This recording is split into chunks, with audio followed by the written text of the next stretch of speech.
Assalamualaikum warahmatullahi wabarakatuh. Perkenalkan, nama saya Syahid Menjadi Fikri, NPM 100902014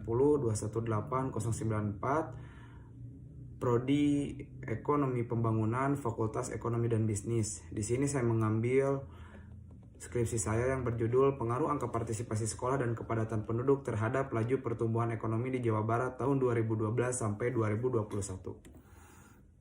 Latar belakang saya berisi perekonomian nasional ditopang oleh provinsi-provinsi yang ada di Pulau Jawa.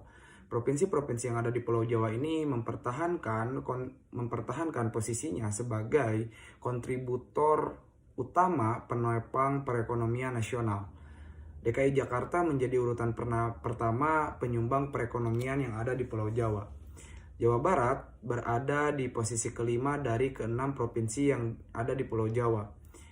Ini bertolak belakang dengan secara letak geografis Jawa Barat berdekatan dengan ibu kota negara, yang dimana secara sarana prasarana Jawa Barat lebih memadai dibanding provinsi-provinsi lain yang ada di Pulau Jawa. Jawa Barat juga menjadi daerah dengan tingkat jumlah penduduk yang tinggi. Jumlah tingkat penduduk yang tinggi ini akan berdampak terhadap kepadatan penduduk yang tinggi, yang dimana ketika kepadatan penduduk yang tinggi ini akan memperluas pasar dan menciptakan aglomerasi ekonomi. Ketika aglomerasi ekonomi tercipta, maka akan berdampak juga terhadap laju pertumbuhan ekonomi. Selain daripada itu, indeks pembangunan manusia ini menjadi sebuah tolak ukur untuk mengukur laju pertumbuhan ekonomi di suatu wilayah. Indeks pembangunan manusia ini akan menciptakan kualitas sumber daya manusia. Di dalam indikator indeks pembangunan manusia, ini akan ditopang oleh pendidikan, yang dimana tolak ukur pendidikan ini bisa diukur dari angka partisipasi sekolah naik, dan ketika angka partisipasi sekolah naik, ini akan berdampak terhadap laju pertumbuhan ekonomi.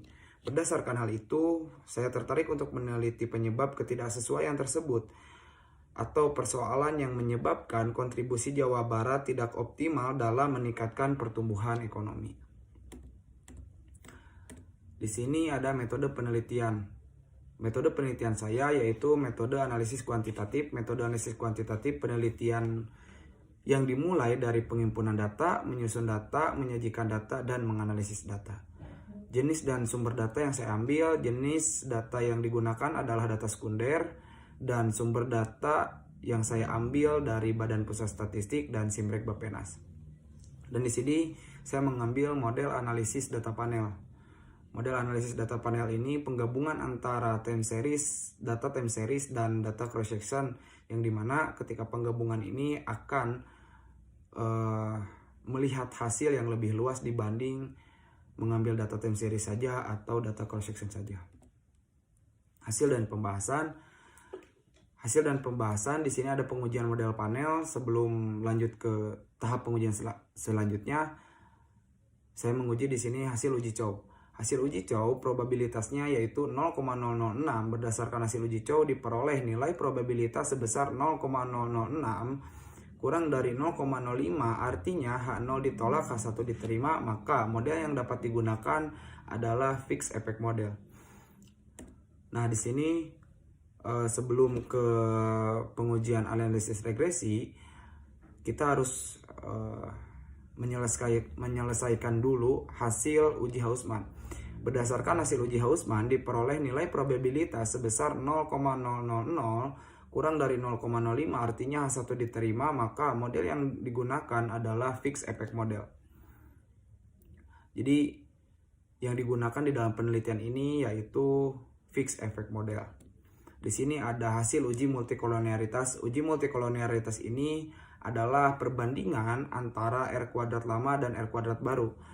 Berdasarkan hasil R kuadrat baru lebih kecil dari R kuadrat lama yaitu 0,0069395 dan 0,09385 kurang dari lebih kecil dari 0,129196, maka dapat disimpulkan bahwa X1 dan X2 tidak terdapat masalah multikolonialitas.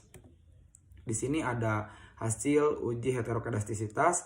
Hasil uji heterokedastisitas ini hasil probabilitasnya yaitu 0,8541 lebih dari 0,05, maka dapat disimpulkan X1 dan X2 tidak terdapat masalah heterokelastisitas. Nah, ini hasil uji T. Berdasarkan hasil estimasi hasil uji T, variabel X1 diperoleh nilai probabilitas 0,0012 kurang dari 0,05 yang berarti X1 berpengaruh secara signifikan terhadap variabel dependen. Variabel X2 juga diperoleh nilai probabilitasnya 0,000 kurang dari 0,05 yang berarti X2 berpengaruh secara signifikan terhadap variabel dependen.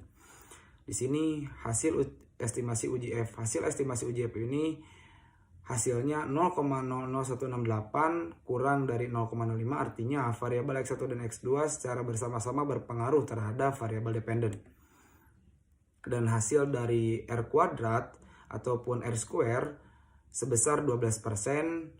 Nilai tersebut berarti bahwa variabel X1 dan X2 hanya mampu menjelaskan variabel dependen sebesar 12%, sedangkan sisanya yaitu 87% dijelaskan oleh variabel lain di luar model pada penelitian ini.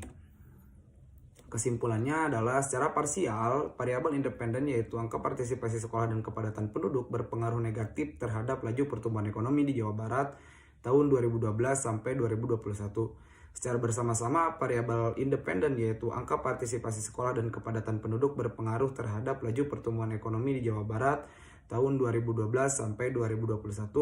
Yang ketiga yaitu besarnya pengaruh variabel bebas yaitu angka partisipasi sekolah dan kepadatan penduduk terhadap variabel terikat laju pertumbuhan ekonomi dapat dilihat dari hasil koefisien setiap variabel yaitu angka partisipasi sekolah sebesar min 0,196814, artinya setiap peningkatan 1% angka partisipasi sekolah akan menurunkan laju pertumbuhan ekonomi sebesar 0,1968%. Begitupun kepadatan penduduk sebesar min 0,02261, artinya setiap adanya peningkatan 1% kepadatan penduduk akan menurunkan laju pertumbuhan ekonomi sebesar 0,02261%. Mungkin cukup sekian dari saya. Assalamualaikum warahmatullahi wabarakatuh.